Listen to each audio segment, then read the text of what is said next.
besties. Welcome in. I'm Sabrina, for those of you who don't know me. And today, you guys, we need to talk about Kennedy Ryan, okay? I'm just gonna put this out here. I'm about to just fangirl for like the length of this video. Let me just rewind the stage for just a moment. So my love affair with Kennedy Ryan began when my friend Lindsay, shout out to Lindsay, posted that she was gonna go to a book signing / podcast taping with this author, Kennedy Ryan. And I was like, I've never heard of Kennedy Ryan before, but I want to go do events in the book community. And so I just was like, yeah, I'll go with you. Like, that sounds like a bashing good time. We did have fun, so there's that. But before we could go, in order to get tickets to go to the podcast taping / interview and book signing, you had to either just flat out purchase it, I think, or you could purchase a book, and that got you a ticket. So having never heard of this lady before, I purchased Before I Let Go. It's the one that Lindsay recommended that I read in order to have my ticket. So I got this. First of all, love the soft touch cover. Like, yes, everybody please, if you're not going to bedazzle or paint the sides or anything like that, a soft touch cover every single time. It feels like silk in your hand, right? So anyway, that's beside the point. So yes, we went to the podcast taping, signing, all that. And it was magnificent. I read this book in like a week, and I had a time was had with this book. Before I Let Go really did it for me. And I think I mentioned this in the first video, my like booktubers newbie tag video. But when I went, I told Kennedy at the signing portion that this book right here made me feel like I should divorce my husband so that we could get back together. And your girl was like, don't get divorced. And I was like, but I mean. So that's the story of how I found Kennedy Ryan. But now we need to talk about what we need to talk about, and that is Real. Okay, I will say, not a soft touch, but I love the like foily cover situation going on. And I just, listen, I love a black woman on the cover of a book when she's done well. So yes, snaps for all that. Anyway, Real. I read Real, and I mean, I have notes. Okay, hold on, because I have notes in my phone. I'm in my cozy chair. I lost my phone somewhere, but it has my notes in it. Found it. Okay, let me just go to some notes here, okay? Because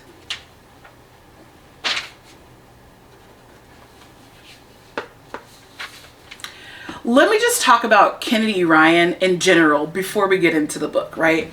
I feel like I'm slouching over. I'm like slopping over on the chair. Let me just talk about Kennedy Ryan first before we get into the book itself, okay? Kennedy is perfection. And here's the thing that I loved about when we went to the podcast filming, the interview, is that you can tell by reading her books the amount of research and passion and just like her character development it's like, oh my God.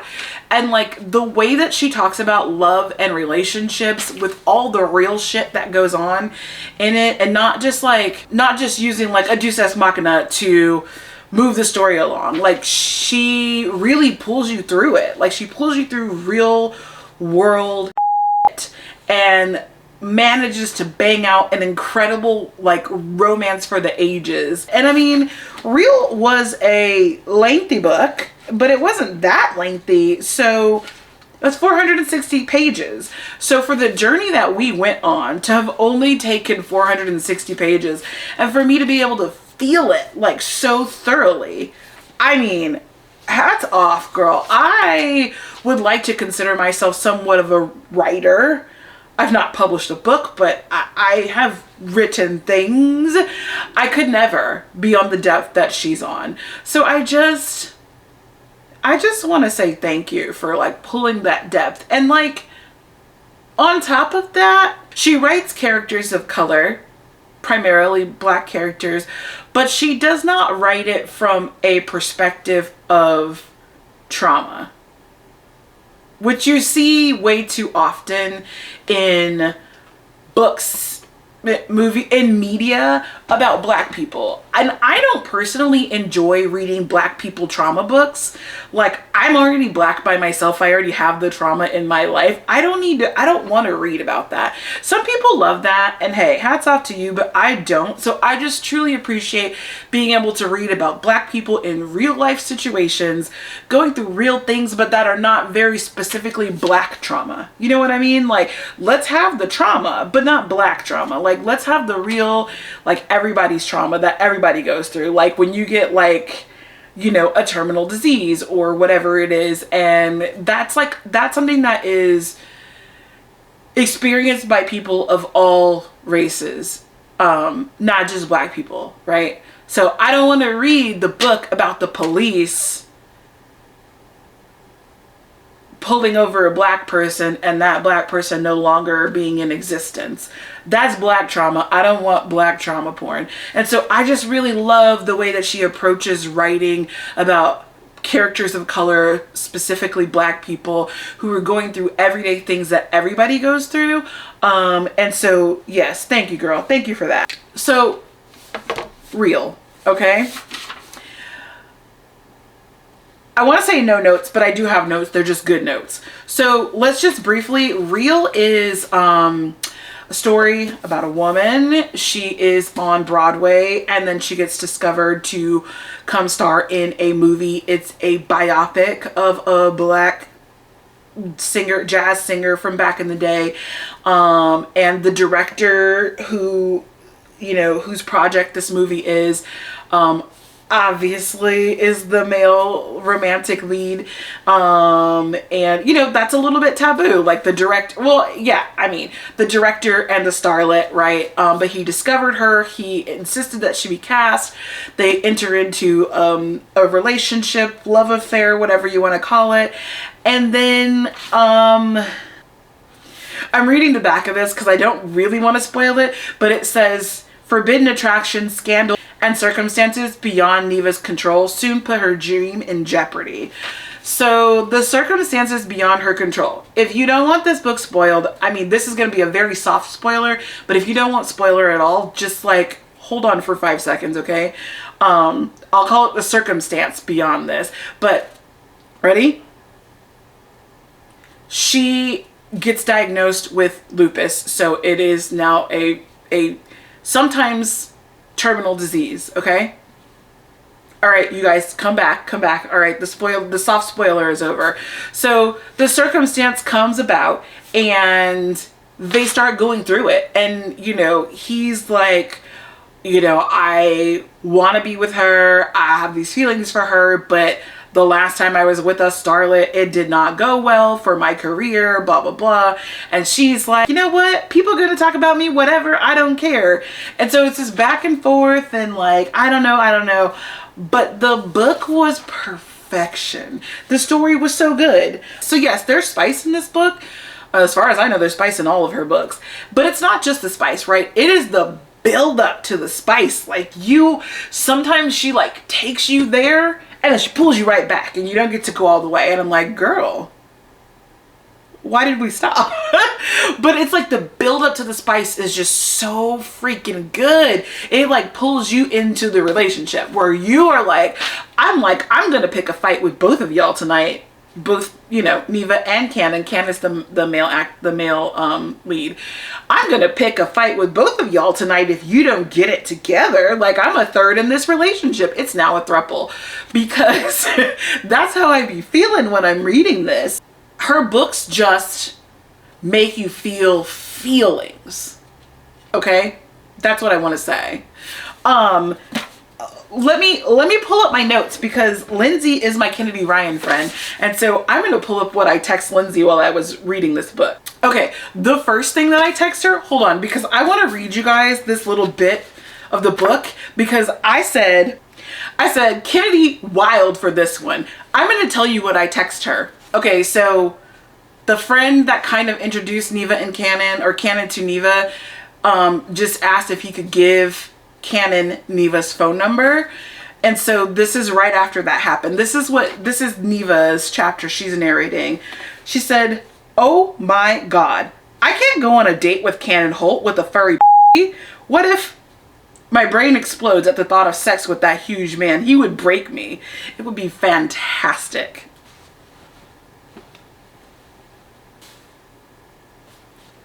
Wild.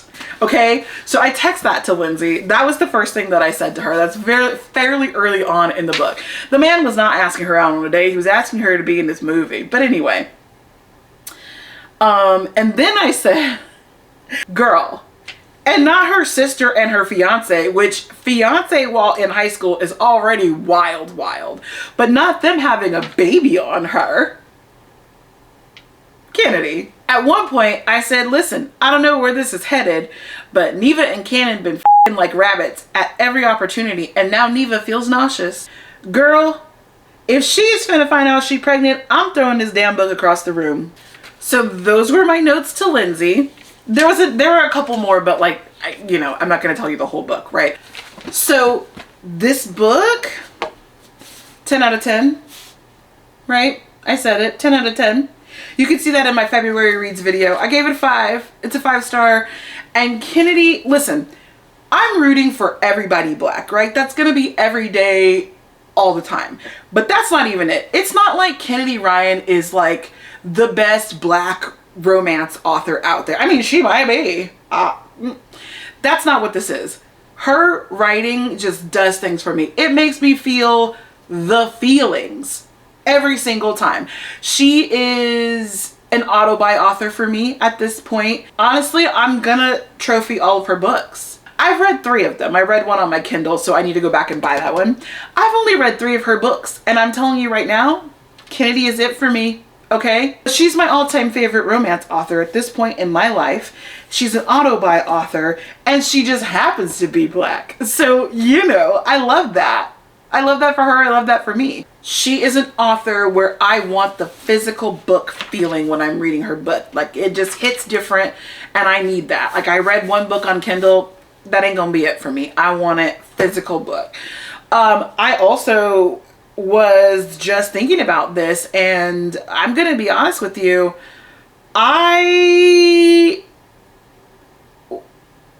I need to be besties with Kennedy Ryan. I know that sounds creepy. I mean, she's a writer, you know, she's a celebrity at this point. And I'm just like a random person who likes her work, but I can be chill. Okay, listen, I have references on this. I know people in Hollywood, and they will vouch for me that I can be chill. Okay, hit me up. I can be chill about this, but I do think that we need to be besties, okay? And yes, I'm aware of how crazy that sounds, but I'm being serious. I just want to like, a person who thinks and writes like this about other people, like, I just need them in my orbit is what I'm saying. All that being said, I do have 2 notes on Real. I have 2 notes on this book, okay? And it's not too much. First of all, as a California native from Southern California and San Diego, Orange County specifically, my family's from San Diego. I myself grew up in Orange County, but like my extended family is in San Diego, and Canon is from San Diego. He's from Escondido. So I have the facts on this, okay? Here's the thing. We don't call it Cali in Southern California. Cali is a NorCal term, all right? So I was bothered by Canon saying Cali. Like he's from Cali. He's a Cali boy. I was so bothered by that. It took me out of the story a little bit. That may not be anything that anybody else would have harped on, but I'm telling you it bothered me, okay? My second note is along the same lines. when the story starts, Neva, our female lead, female main character, she is performing on Broadway. And there's a part where she's backstage getting ready to go on stage. And one of her castmates says, "Good luck tonight."